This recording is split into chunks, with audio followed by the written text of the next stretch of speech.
What's poppin', Rocky Top? Welcome back to Poppin Politics, UT's very own political wrap-up show, where you learn about politics and I eat popcorn. During this episode, I'm going to tell you all about the ins and outs of the primary election, and I hope you're as excited as I am. I'm your host, Evan Mays. Let's get started.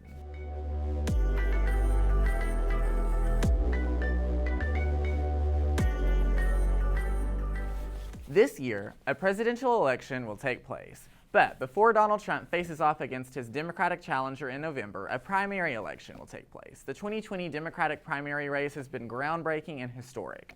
The field of candidates was larger and more diverse than any previous primary. But what does it all mean, and how does it all work? We'll start with the basics. A primary election is the process that takes place when a political party chooses a candidate to run for president in the general election. That candidate is called the nominee.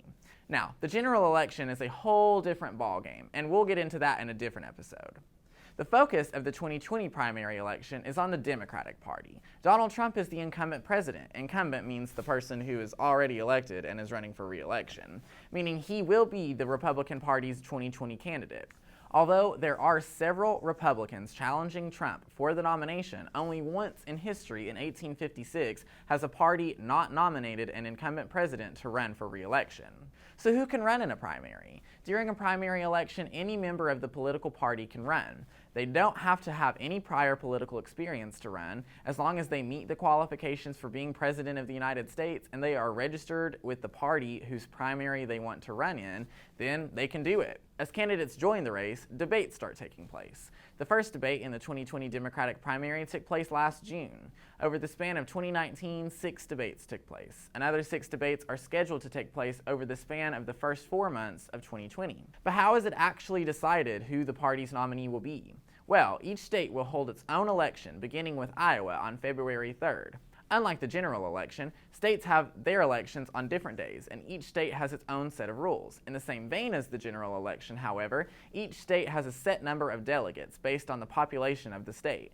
Those delegates will pledge their support behind whichever candidate wins that state's primary. This process is fairly similar to the electoral college process during the general election. As I mentioned earlier, the first primary will take place on February 3rd in Iowa. Currently, former Vice President Joe Biden, former Governor Deval Patrick, former Mayor Pete Buttigieg, Senators Elizabeth Warren, Bernie Sanders, Amy Klobuchar, and Michael Bennet, Representatives Tulsi Gabbard and John Delaney, and Tom Steyer and Andrew Yang are on the ballot in Iowa. That was a mouthful. The field of candidates has narrowed dramatically since the primary race began, and after Iowa holds its primary, the field is expected to get even smaller. After several states have held their primaries, Super Tuesday will happen.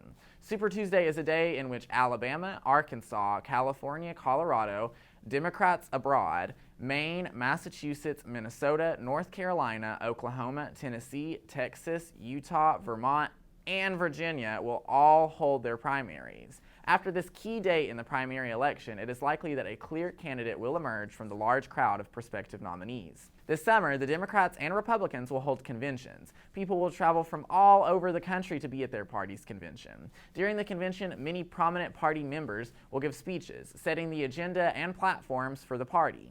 Then, by the end of the convention, the candidate with the most delegates will officially accept the nomination. So what can you do? Well, get out and vote. Tennessee is an open primary state, meaning you do not have to be registered with a party to vote in its primary. You simply have to be a registered voter and show up at your polling place. The deadline to register for the Tennessee primary is February 3rd, and since Tennessee is a Super Tuesday state, our primary will be on March 3rd. If you have questions about registering to vote, or anything about that process, you can contact your county's election commission. Their contact info can be found with a simple Google search. Also, be an educated voter. There are plenty of resources or Daily Beacon articles online to help you stay up to date and informed on the candidates and the primary process.